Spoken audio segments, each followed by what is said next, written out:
तो बेटा आज एक काम कर रहे हैं। आज थोड़ा एक क्वेश्चन और है। एक क्वेश्चन और पूछा गया था फंक्शन वाले से, तो इसको पढ़ लेते हैं आज। ठीक है, तो देखो क्वेश्चन ऐसा है। भाई check whether the function f such that Z to Z. देखो ग्रुप चेंज हो गया। अभी तक जो हमने ग्रुप पढ़े वो नेचुरल नंबर के पढ़े, यहाँ ग्रुप क्या हो गया, चेंज हो गया। आया समझ? Z to Z such that check whether the function f defined as f x is equal to x square is 1 on 2।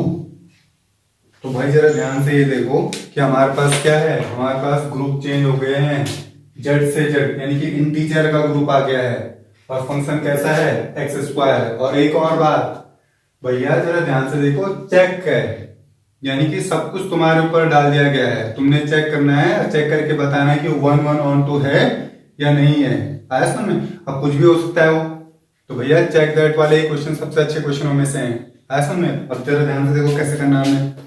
देखो क्वेश्चनों की कैटेगरी है बेटा, अलग अलग कैटेगरी है, तो ये भी एक कैटेगरी का सवाल है। देखो भाई क्या करना है तुमने, सबसे पहले वही जो हम करते हैं भाई, फंक्शन दे रखा है जेड टू जेड में, कैसे डिफाइंड है, defined as f x is equal to x square.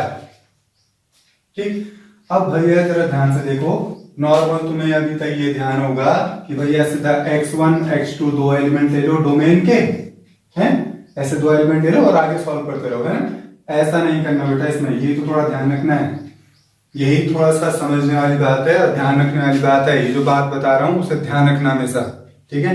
देखो जब भी ग्रुप ऐसा हो मतलब इंटीजर का ग्रुप हो, यानी कि ऐसा कोई ग्रुप हो जिसमें माइनस के नंबर भी होते हैं और प्लस के नंबर भी होते हैं, तो ऐसे कौन कौन ग्रुप हैं भाई, आर का ग्रुप है, आर में प्लस का 2 भी होता है माइनस का 2 भी होता है, ठीक, इसका ग्रुप है। इसके अलावा और कौन कौन से ग्रुप है, रेशनल नंबर का ग्रुप है भाई, क्यू टू क्यू, भाई रेशनल नंबर में प्लस का 2 भी होगा और माइनस का 2।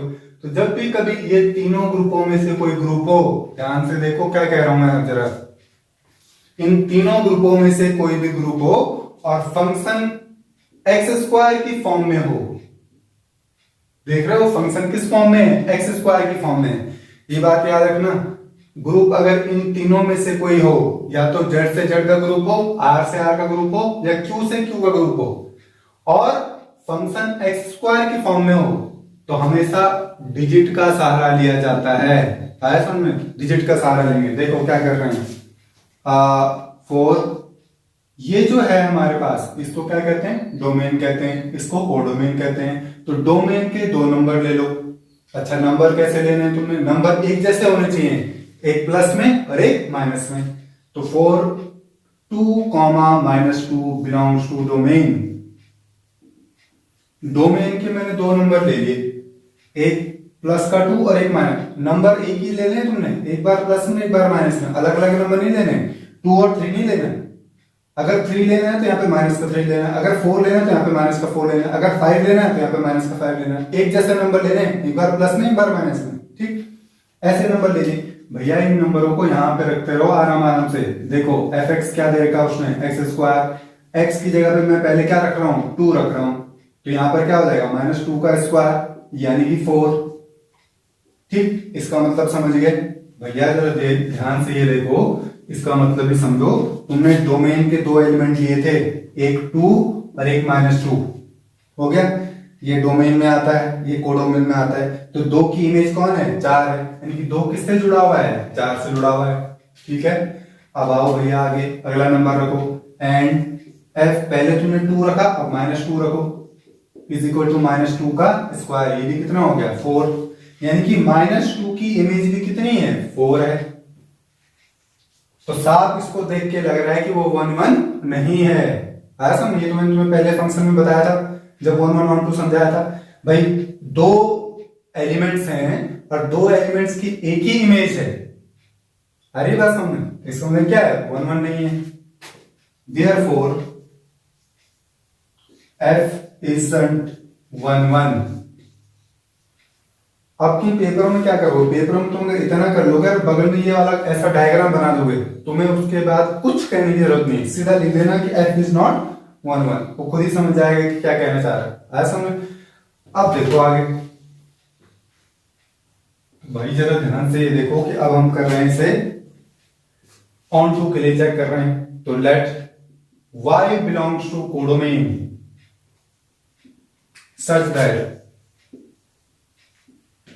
fx is equal to y। ये लाइन लिख के कुछ याद आया तुम्हें? ऐसी ही लाइन हम और जगह भी लिखते थे, आया समझ में? तो y belongs to codomain such that fx is equal to y, but fx is equal to x square. भाई उसने तो fx is equal to क्या दे रखा है, x स्क्वायर दे रखा है। अब ये देखो जरा ध्यान से, fx is equal to y और fx is equal to x square, यानी कि ये दोनों भी बराबर हो गए, y is equal to x square. इस टर्म के आने के बाद हम क्या करते थे, x की वैल्यू निकालते थे। तो x की वैल्यू यहां से क्या निकलेगी भाई, ऐसे निकलेगी। Now fx is equal to y, वो फंक्शन लिखते हैं जो आपने सपोज किया था, आपने सपोज ये किया था, इसको लिखो। यहां इस फंक्शन में जहां x आ रहा है, x की जगह x की वैल्यू डाल दो। तो x की वैल्यू कितनी है, root y is equal to y, डाल दिया। अब देखो, अब ऐसे काम देखो, for every y belongs to codomain under root y belongs to domain.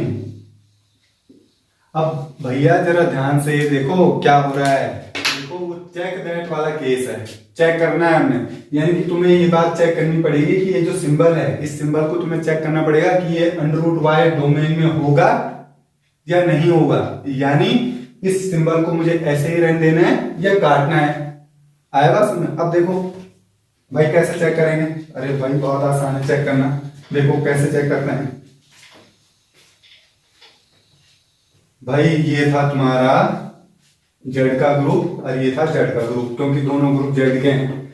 ये होता है कोडोमेन, ये होता है डोमेन। यहाँ के कोई सदस्य ले लो, मान लो मैंने यहाँ का कोई सदस्य ले लिया 4, y belongs to codomain Canada और देहरादून, याद है? तो भैया हमने क्या, कनाडा, ये कनाडा है, कनाडा का कोई सदस्य ले लिया हमने क्या, 4। अब देखते हैं इस सदस्य के लिए यहाँ कोई एलिमेंट है या नहीं है। तो भैया देखो 4, तो ये 4 ले लिया। अब यहां पर क्या रख दो, यहां पर आ जाएगा रूट 4, तो रूट 4 का वैल्यू कितना होता है, 2। तो 2 तो यहां होगा ना, 2 तो यहां मिल जाएगा तुम्हें, यानी कि 4 के लिए प्री इमेज यहां है, कौन है, 2, यानी कि 4 के लिए तो यहां सदस्य है, यानी कि 4 की प्री इमेज तो है। पर अगर मैं 4 की जगह -4 ले लेता तो, अरे भैया जरा ध्यान से देखो, -4 का कुछ नहीं होता, क्योंकि क्या आ गया, इमेजिनरी नंबर आ गया। तो -4 का तो रूट होगा नहीं, यहां नहीं होगा, इसका मतलब -4 के लिए यहां कोई प्री इमेज नहीं है। आए बात समझ? यानी कि कोडोमेन में कुछ ऐसे एलिमेंट हैं जिनके लिए प्री इमेज है ही नहीं यहां। भाई कोडोमेन में ऐसे कौन से सदस्य हैं जिनकी प्री इमेज यहां है, 4 हो गया, 9 हो गया, 16 हो गया, ये ऐसे सदस्य हैं जिनके लिए प्री इमेज है। लेकिन -4 हो गया, -2 हो गया, -3 हो गया, उनके लिए तो प्री इमेज होगी नहीं यहां, क्योंकि ऐसे एलिमेंट तो यहां होंगे ही नहीं ना। आएगा समझ में? इसका मतलब ये जो बात है, ये बात सबके लिए ट्रू नहीं है। फॉर एवरी वाई, हर एक वाई के लिए ये बात ट्रू नहीं है। Therefore f isn't on 2, इसका मतलब f क्या है, on 2 नहीं है। आया समझ में? चलो कर लेते हैं।